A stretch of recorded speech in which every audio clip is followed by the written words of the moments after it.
news. We have an expert from Which Travel and our science editor, Lawrence McGinty, online waiting for your questions. President Obama's state visit to Britain began with a mix of salutes, smiles and the Stars and Stripes. Later this evening, he and the First Lady will be the guests of honour at a banquet at Buckingham Palace. Yes, the President and his wife Michelle were welcomed by the Queen and Prince Philip and later met the Duke and Duchess of Cambridge, who were carrying out their first engagement since their marriage. Our royal correspondent Tim Ewart reports. The Queen was waiting to welcome some old friends today. The Obamas were coming to stay. Sweeping into Buckingham Palace in a motorcade, the President's now famous Beast limousine, adorned with the Union Jack as well as the Stars and Stripes. Its massive security doors were opened and the President helped out the First Lady. The Queen has met 11 US presidents, but only 2 have been afforded the trappings of a state visit: George W. Bush and now Barack Obama. This time, it felt very much like a family affair.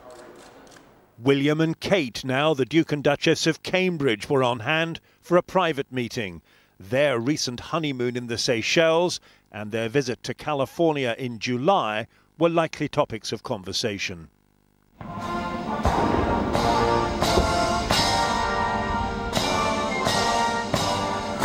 In the palace gardens, the band played the Star-Spangled Banner.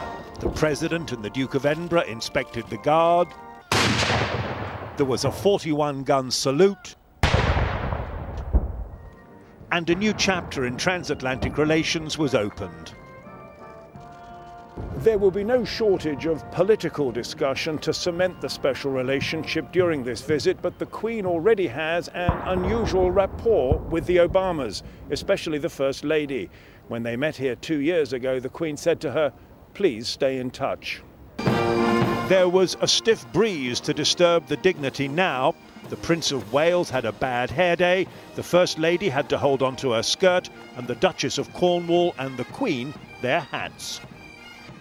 The Obamas did not attend the royal wedding at Westminster Abbey last month, but they were there today to lay a wreath at the tomb of the unknown soldier. The President signed the visitors' book too. What date is it, he asked his wife.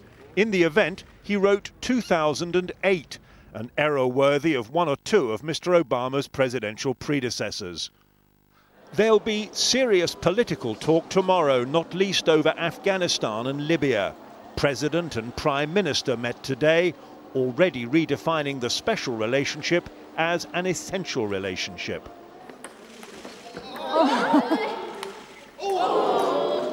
At a South London school, they formed a Cameron-Obama ping-pong team, demonstrating that in this, as well as in politics, cooperation is essential. Tim Ewart, ITV News. Well, our Washington correspondent Robert Moore is following the President's visit and he is at Buckingham Palace for us tonight. Robert, a packed day of engagements so far, but the big set piece is tonight. That is true, Alistair. Just in a couple of hours' time, there will be here a glittering state banquet. You see it, if you like, as something of a sort of not-too-secret British diplomatic weapon. This is an attempt to persuade the Obamas that really old allies matter just as much as emerging powers. Yesterday, of course, President Obama utterly charmed the Irish. Tonight he'll be paying tribute to the depth of the friendship with Britain. He may not repeat that phrase he used this morning about Britain being not so much a special but certainly an essential ally.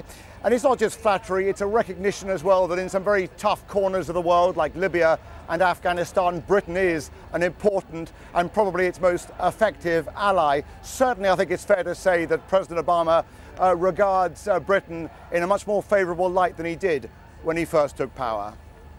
Robert, thank you. And we'll have a report and analysis of the speeches at that banquet.